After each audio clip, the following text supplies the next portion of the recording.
Good morning, everyone. As you know, I'm Dr. Nilesh Salgar. It is a real honor for me to be here at the Ritter Forum. The title of my lecture today is Implant Success with Osseodensification and Crestal Sinus Grafting, and it's part of the Ritter Forum here at ADEC. I come to you from the beautiful city of Montreal, and it is my second time here in Dubai. And there's a little bit more to Dubai than just the palm and the frame and the Burj Khalifa.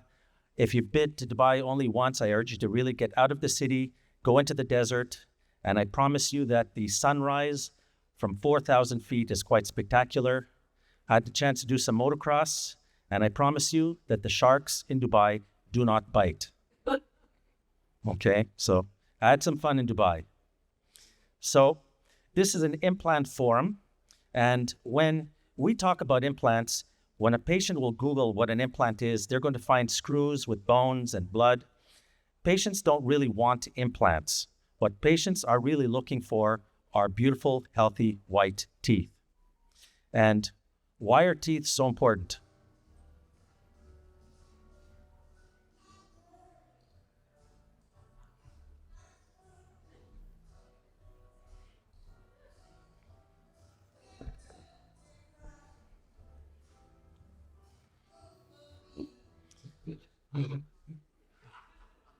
So teeth are truly, truly important in our patients' lives.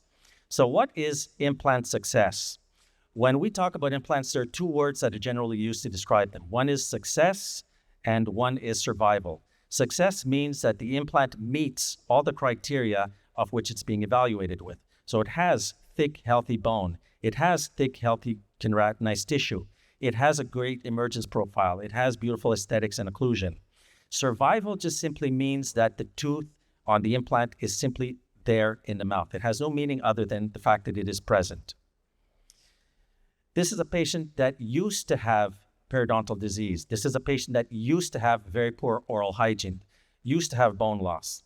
It took a while for this patient to change his habits and now become a patient who is able to take care and maintain an implant. And that implant is this one right here, the first premolar.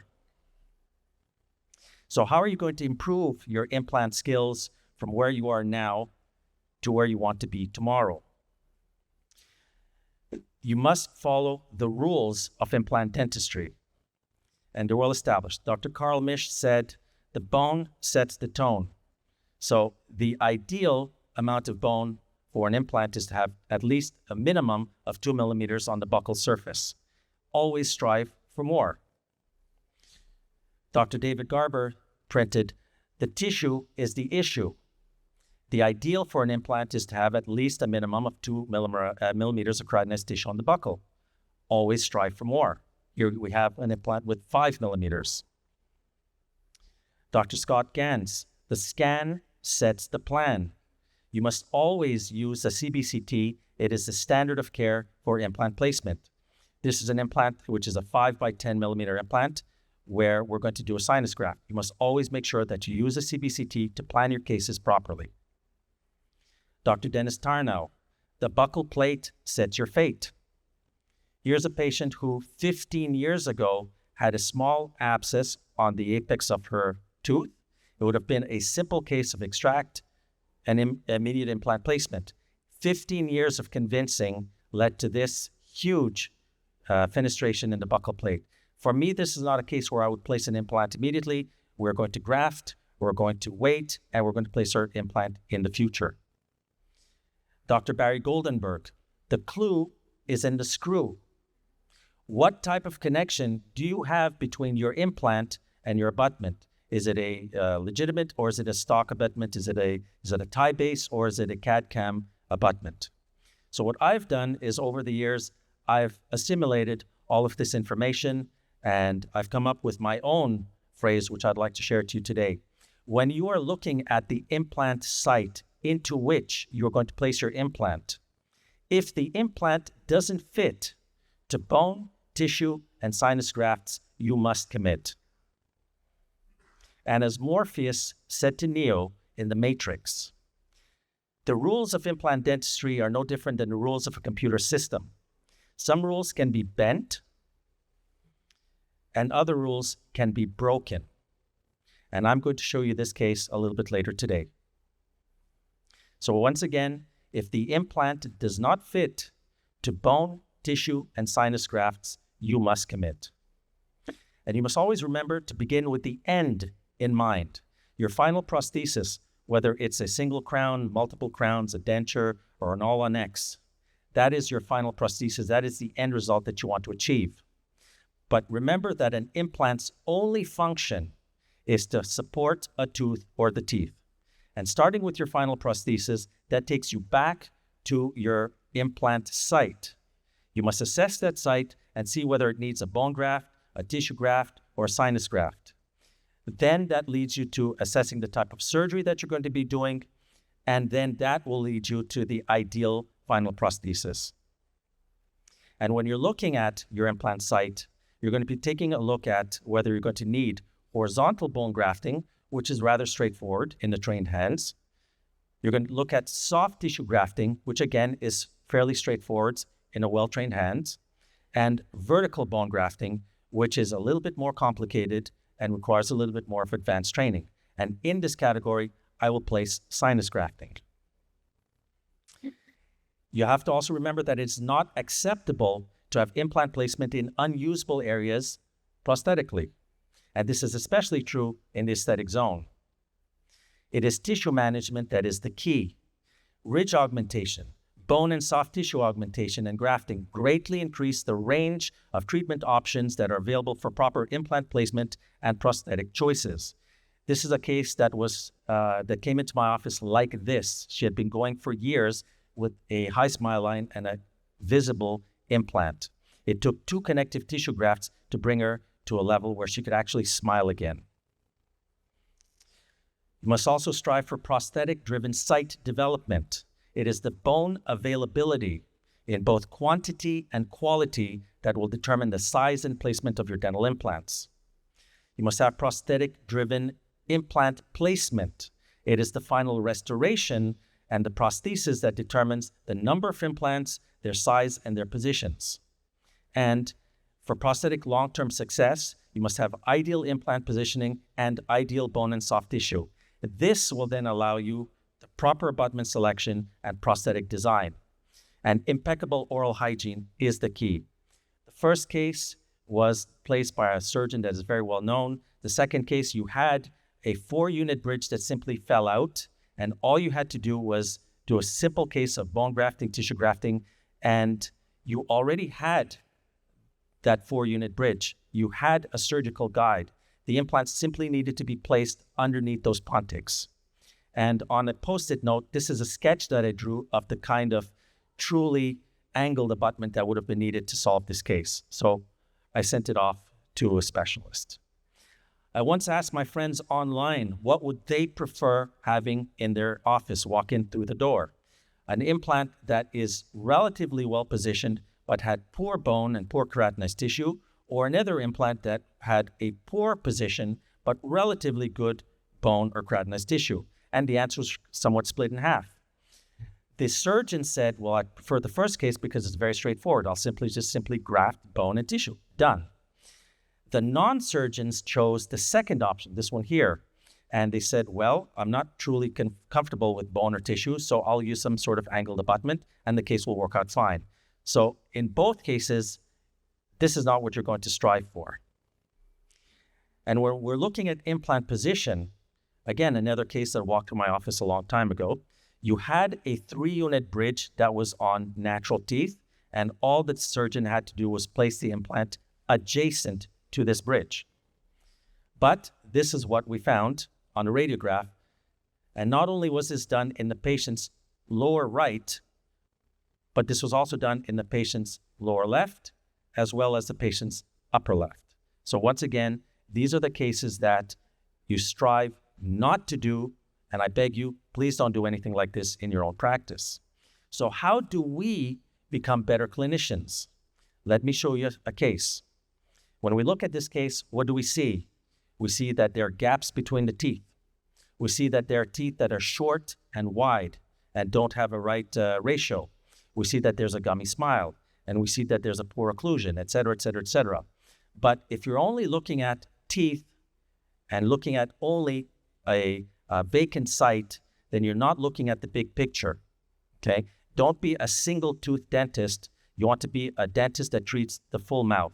So to become better clinicians, you really have to look at the big picture. And the key is to keep educating yourself. Always learn, always come to conferences, always take hands-on courses, always learn from the best. And I'm really happy to say that many of my teachers and my mentors are sitting here in the front row with me, and they've not only gone from being my mentors, they are now my friends. And at one point, many, many years ago, I used to not place implants. They were too difficult and too complicated as what I felt. Then I placed a few implants, and I placed more. Then I learned, and I learned from the best. And now these are the cases that I do, and now these are the cases that I teach. One of the factors that led to me becoming a better surgeon is the fact that this case here in particular shows that there are many disciplines within the realm of implant dentistry. And one of the factors that helped me truly achieve my goals was osseodensification. And just in this one photo, you can see that you have crestal sinus grafting, you have septum expansion, you have immediate implants placed in sockets, you have ridge splitting and ridge expansion. All of this is achievable with osseodensification. 9 implants were placed in this case, along with Coury plates. So that was the patient's upper right. This is the patient's upper left. Again, sinus grafting, immediate placement, piezo, ridge split, etc., all achievable with osseodensification. So my lecture today is on osseodensification as specifically as it relates to crestal sinus grafting.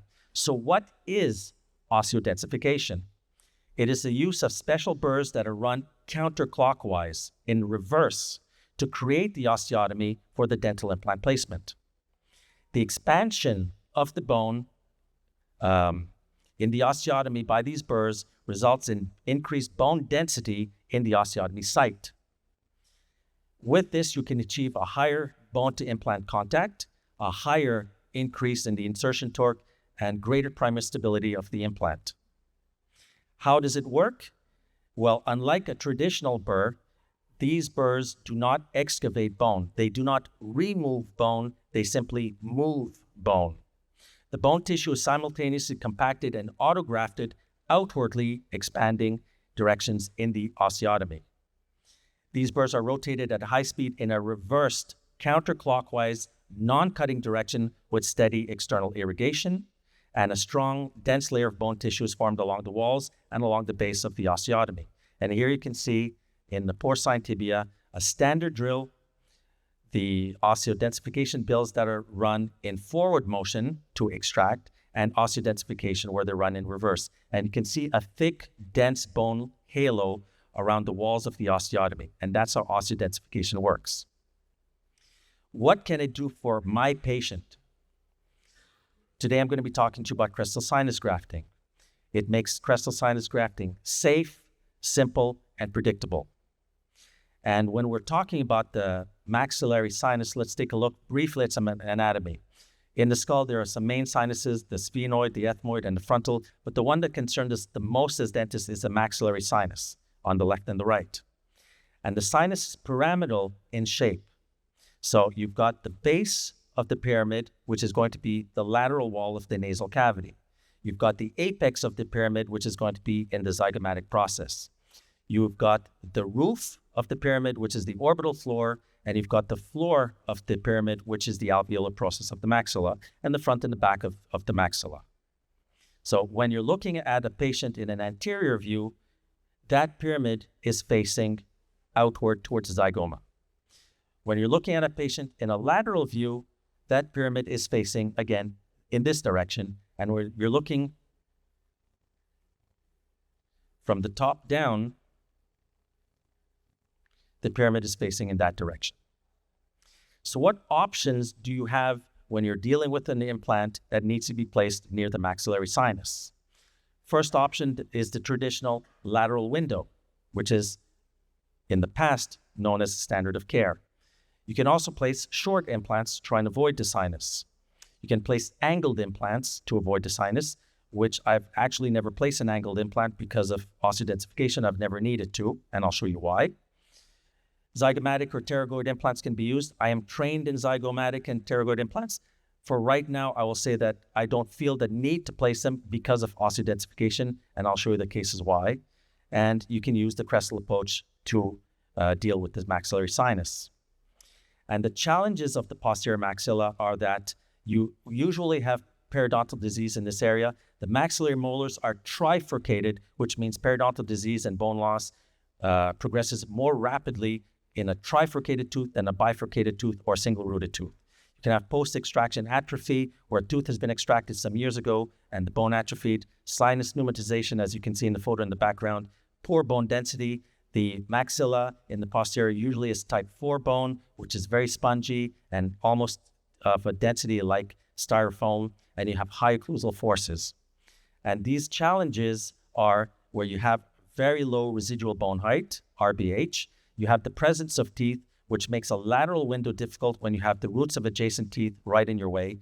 The sinus shape, the sinus size, you can have a septum, you can have an artery, and you can have pathology. All of this makes treating the sinus a little bit more difficult. The lateral window does have its advantages. You can have a large edentulous area which you can treat. You can add a large quantity of bone volume, and you can have a tremendous increase in vertical bone height in the 10 millimeter plus range. You can easily visualize the sinus membrane, and you have easier access to your sinus into which you can do your bone graft. But the disadvantages are that it is an advanced procedure. You need highly advanced training in order to perform the lateral window. It's a large flap. It has a thick bony wall in many cases and blood vessels that are in the way. And there's an increased risk of membrane perforation if you're not careful. And the perforations can be quite bad. And the patient usually tends to have more pain and more swelling. The crestal approach has many advantages as well. You have the fact that it is a much simpler procedure. It is a minimal flap. Oftentimes I'll describe it to a patient as almost being a paper cut. You have less chance of membrane perforations if you're well trained. Less bone will escape into the sinus, and you usually have less complications and much less pains. Many times patients will come to me and question why they're not in pain. Do they really need to take their ibuprofen? I'll say, yes, please just take some. It does have some disadvantages as well. You traditionally were told that you needed at least 5 millimeters of bone height. It is traditionally called a blind procedure. You are traditionally told that you would achieve only limited vertical elevation in the range of 3 to 5 millimeters. Your implant could escape into the sinus, so I'll ask you, please don't do that. And you must know the lateral window, which is a prerequisite. I do urge you to learn the lateral window. I'm going to show you that this disadvantage that you need 5 millimeters of bone height slowly has been pushed. The boundaries have been pushed from 5 to 4 to 3, and I'll show you where we can do it where it's less than 1. Limited elevation. Also, this disadvantage has been eliminated. You will get far more than 3 to 5 millimeters of elevation. I can show you where you can get 10, 12, 15, and plus. Blind procedure, you'll see a video where you can see very clearly the sinus membrane. So it is far less of a blind procedure than is usually described as. So here's a case where you've got an edentulous posterior maxilla with a large maxillary sinus. Those two radiopaque rectangles are gutta perca. So anyone who's ever done endo knows that gutta perca is roughly 1 millimeter in diameter. So just a show of hands, who here thinks that this is a great case for lateral? Nobody. Who here thinks that would be a great case that could be done via crestal? And I'll show you that it could be done via crestal. Here's another case where you've got the same type of situation, except there's a complication with a vertical transverse septum, compartmentalizing this sinus into 2 parts. And here's another case where you have a severely pneumatized sinus, which is between adjacent roots. And I'm going to show you these cases a little bit later, showing that these were easily done with the crestal approach with 10 plus millimeters of bone grafting. I'm going to be showing you 2 cases today, one on each extreme end of the spectrum. One This first case is a case where if you're well-trained in osseodensification, any one of us can do very, very easily with the proper training. It is a very standard routine case for osseodensification. The other case I'm going to show you is on the extreme other end of the spectrum, where it should be only done with extreme training after having done multiple 20, 30, 50 crestal approaches before you even attempt such a case. So in this case, this is a tooth number 26, the first molar on the upper left, where I'm going to be placing a 5 by 10 millimeter implant using the osseodensified crestal approach. So once again, CBCT planning is the key. We're placing a 10 millimeter implant. I've only got 6.5 millimeters of remaining bone height, RBH. Always use the CBCT. It is the standard of care for all implant dentistry. Once again, we can see that there is post-extraction atrophy. Luckily, in this case, not too much bone was lost, not too much tissue was lost. It's a very, very simple case of advancing the flap or buccal roll flap or connective tissue. A full thickness flap was raised. I like to make a little purchase point with a round diamond, which allows the osteotomy burrs to stay in their track. Then we have the first drill, which is a 2.0 diameter osseodensification burr, and that burr is taken to within 1 millimeter short of the sinus floor. And that's confirmed by a radiograph. You can see the guide pin is just below the floor of the sinus. The next burr is the 3 millimeter burr, which is then run, as usual, about 800 to 1200, 1500 RPM in counterclockwise. It's run in reverse with a gentle modulating pressure, and the burrs advance in 1 millimeter increments towards the sinus floor, to the sinus floor, and then to breach the sinus floor to a maximum of 3 millimeters past the sinus floor. So now you'll see the 3 beeps, it's going in reverse, and we're going very, very slowly. We have all the time in the world. There's no rush. We're going to now 3 millimeters, advancing 4 millimeters, backing it up 5, 6 millimeters. And now we're going to be reaching the cortex of the sinus floor. And then very slowly we'll breach the floor of the sinus, and we have now gone into the sinus. So here we have the final osseodensification burr. The final burr for a 5.0 millimeter implant is usually 0.5 millimeters less, so it's a 4.5 millimeter burr. And here we have the crestal sinus window, and you can see the intact Schneiderian sinus membrane. This is the radiograph that is taken immediately after breaching the sinus floor, and you can see this small dome-shaped structure, which is the autogenous bone, which is fully contained under the intact Schneiderian sinus membrane. So you know that you have not perforated the sinus membrane. So once that is confirmed, you'll then fill the osteotomy site with hydrated mineralized cancellous allograft. And then the osseodensification burr is now used in a counterclockwise motion, very slow RPMs, 150 RPMs, counterclockwise with no irrigation. And again, this burr is now used to propel the allograft underneath the sinus membrane in a very gentle manner, and the burr is not advanced any more than 2 or 3 millimeters past the sinus floor. So here it's go. The addition of the cancellous hydrated allograft into the osteotomy site. The burr is then placed into the osteotomy.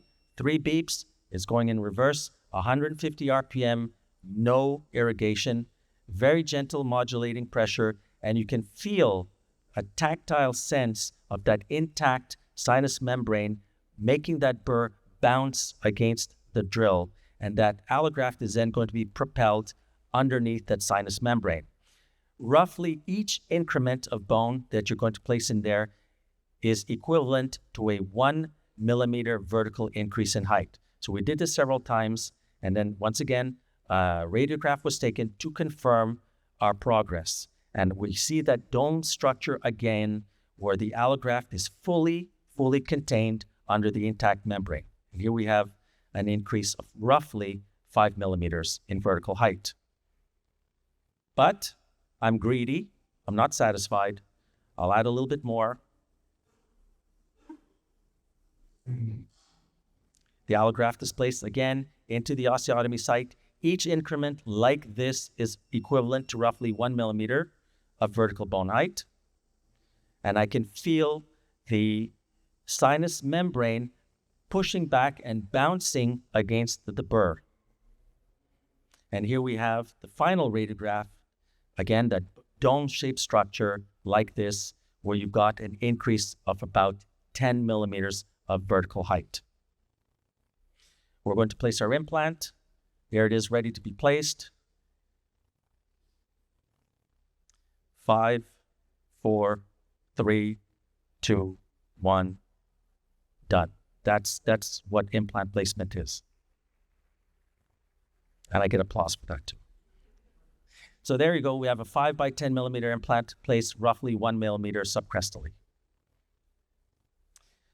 As Dr. Raquel mentioned earlier, the only repeatable, predictable, reliable way to measure the strength and stability of your implant is with an ISQ, implant stability quotient. It is where a peg is connected to your implant and a magnetic resonance frequency is bounced off of that peg and leads to a numerical reading. It is the only way to reliably and predictably measure the strength of your implant. But I also use this peg for my own reasons, which is to check the 3D angulation of my implant placement. So here you can see that the implant is well placed in a mesiodistal direction. Here I can see that the implant is angled perfectly in a buccolingual direction.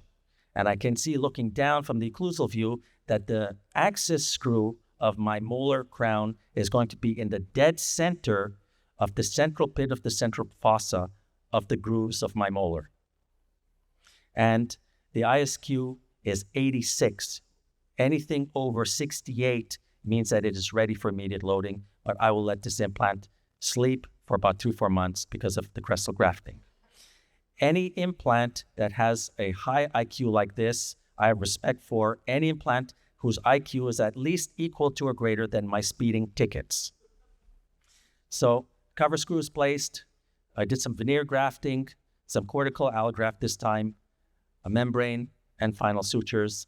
And this is what the final radiograph looks like. So we have an increase of bone height of at least 10, 11 millimeters. The next case that I'm going to show you is the complete opposite end of the spectrum, an extreme case where a crestal sinus window was done in less than 1 millimeter of bone height. So here you have an edentulous maxilla with a large hyperpneumatized sinus like this. And look at the thinness of that bone. That bone is thinner than paper. Full thickness flap was raised, and you can see the bone was so thin that already before starting, you had a perforation of the bone and a perforation of the membrane. 2 gutta-percha markers were placed just to confirm the osteotomy sites visually and on a radiograph. And again, gutta-percha, if you've ever done any root canals or endodontic treatment, the thickness of gutta-percha is roughly 1 millimeter. So that sinus floor is 0.2, 0.3 millimeters. So the first burr that I'm going to use in a case like this is a 4.0 diameter osseodensification burr, 1100 RPM counterclockwise with gentle modulating pressure, and it's advanced in 1 millimeter increments past the sinus floor. And again, that floor is less than 1 millimeter, so I don't have to advance it more than 1 or 2 millimeters. So here you go. I'm angling the burr slightly away from that perforation in the sinus membrane. These osseodensification burrs, if well handled, do not tear the sinus membrane. So you're going to see in a few seconds, I'm applying gentle pressure, gentle pressure again, and the floor of the sinus is going to be breached now. And that bounce is the sinus membrane bouncing against the tip of the osseodensification burr. I move from the 4 to the 5 millimeter osseodensification burr, which is the protocol to go from depending on how much RBH you have left, from 3 to 4 to 5, skipping the intermediate burrs. So this 5.0 burr at 1100 RPM counterclockwise is then used to enlarge the circular osteotomy. And again, you can see it breaching the sinus floor. And I've got 2 osteotomies, one on the mesial, one on the distal. So there you go, 2 crestal windows of a diameter of 5.0. And you can see the 2 perforations in the sinus membrane, which were already there before the start. The final burr, 5.5, which is the largest in the kit that I have, which are then used again, 1100 RPM counterclockwise. And what I'm just simply doing is I'm advancing it, and I'm just using the hydrodynamic fluid to push that sinus membrane slightly away from the sinus floor. And there you go. 2 osseodensified crestal windows of a diameter 5.5 millimeters. And again, you can see that perforated sinus membrane. And just like the technique of a lateral window, I will use a curette to simply lift that membrane off the sinus floor. Make sure that you always keep the tip of the curette firmly against the bone, and you're lifting that sinus membrane very, very gently off of the sinus floor. Very gentle.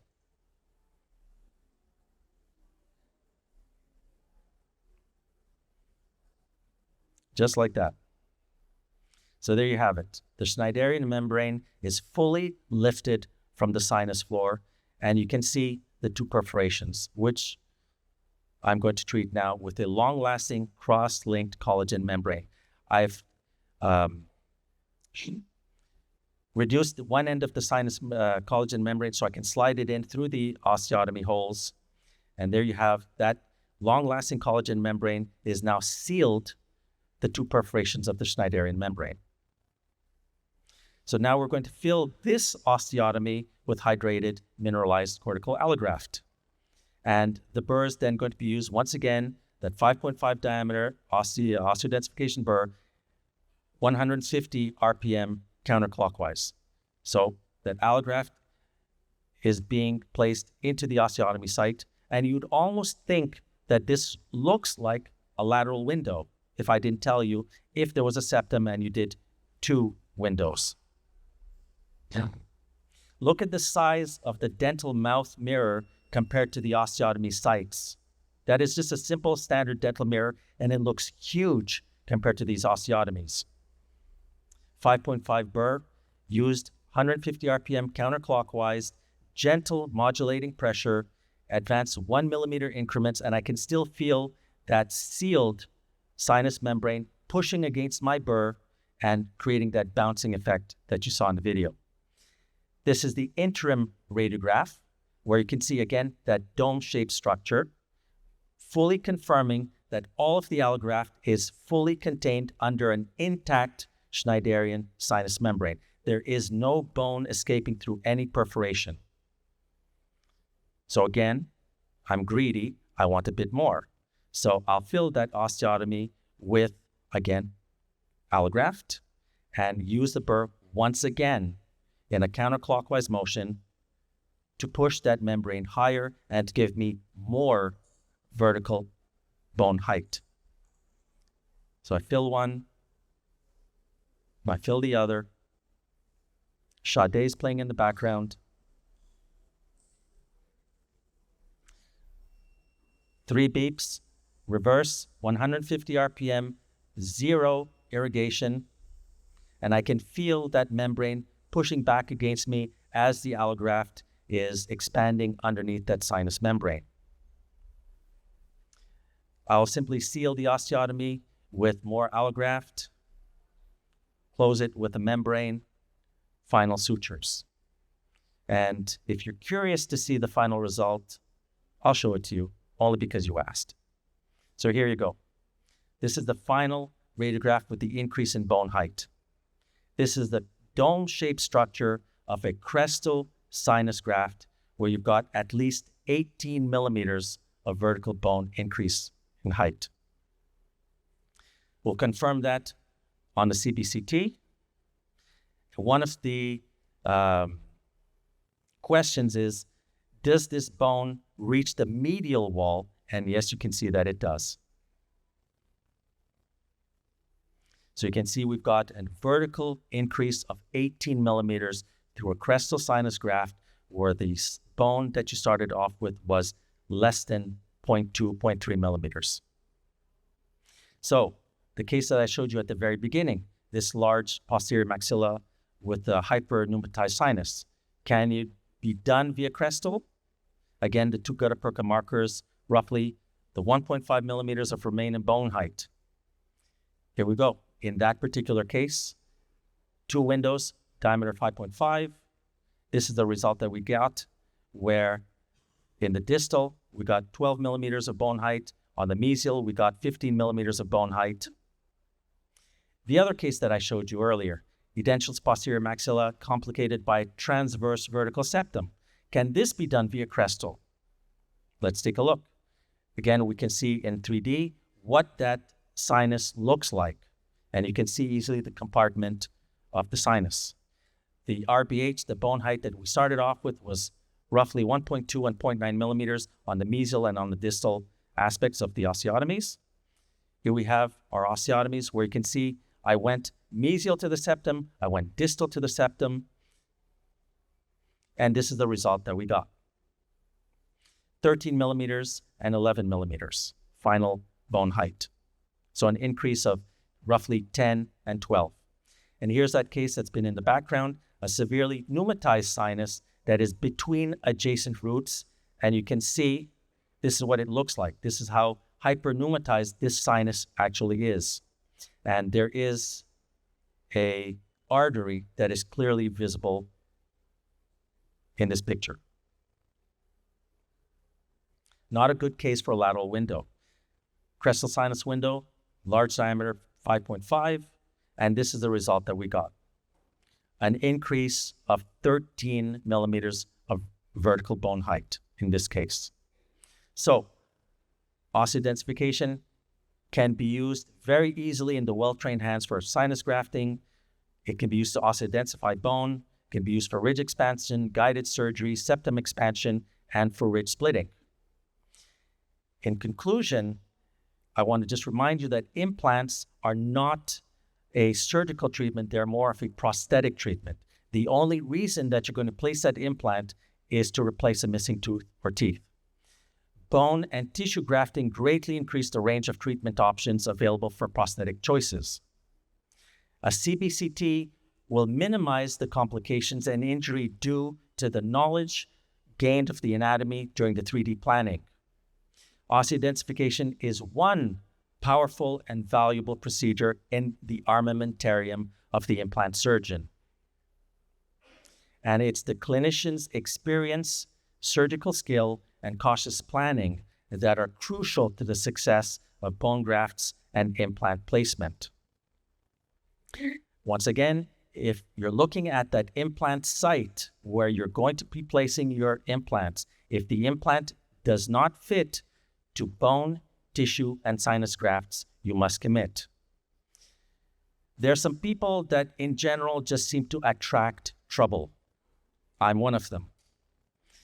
And my encounters with law enforcement have taught me some very valuable lessons in life, and also some very valuable lessons on implant dentistry, believe it or not. And I'm going to share that with you today as I close. You can run from the cops. Not that I've ever done that. But you cannot run from your implants. Once you place an implant, that implant is yours for life. So please place your implants perfectly. Thank you. My contact information is there. It's been a pleasure.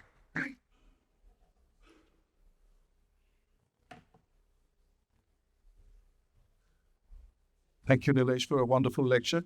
Just one question, if you don't mind.